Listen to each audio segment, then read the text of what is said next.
Zern Industries.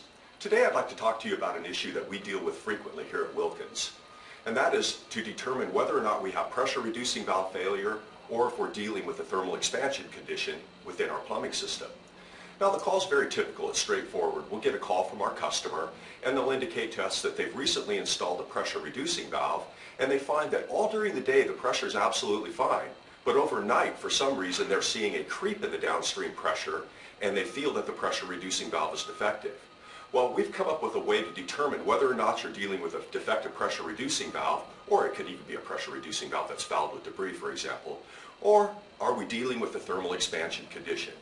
So to begin, let's run a couple of tests on our plumbing system and we'll determine which it is, thermal expansion or regulator failure. Now to start this test, what we'll want to do is we're going to want to turn the water heater to the vacation setting.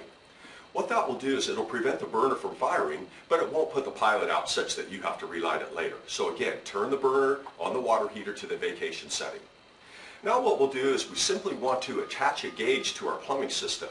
We'll want to attach a gauge downstream of the pressure reducing valve. Quite frankly, any hose bib on the house, as long as it's downstream of the pressure reducing valve, will be fine. Now the type of gauge that I have here, this is a Wilkins HGI 25.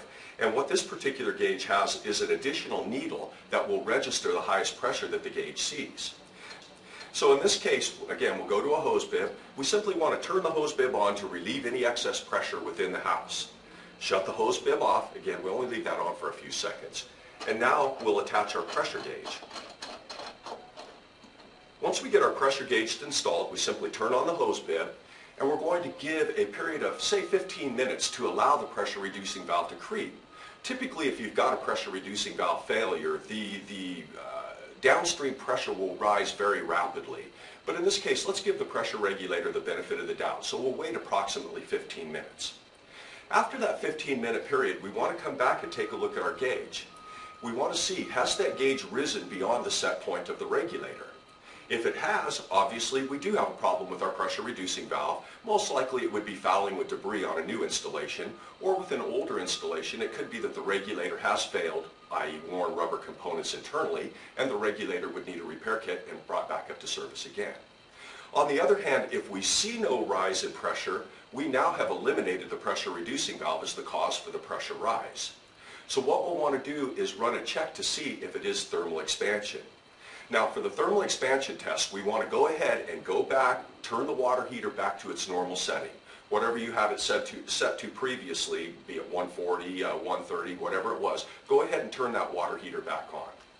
Once we turn the water heater on, we're going to go into, say, the kitchen and open a hot water faucet and let that faucet run for a period of, say, 5 minutes.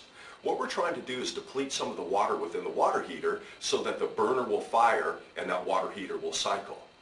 After we run the hot water tap for a period of 5 to 7 minutes, go ahead and shut that hot water off and immediately go outside and start watching your gauge. Now if the pressure begins to rise while we have the water heater cycling, that's an indication that the rise in pressure is due to thermal expansion and not pressure reducing valve failure. In the case of thermal expansion, there are a number of ways to control that pressure. In fact, if you look at our One Zern YouTube channel, you will find a video that shows you how to control thermal expansion. So I hope that you find this helpful. Again, this is a good method of determining whether or not we have pressure reducing valve failure or a thermal expansion condition within the home. Thank you for watching this video. If you enjoyed this video, please subscribe to our YouTube One Zern channel. For more product information or to speak to a customer care representative, please visit our website at zern.com.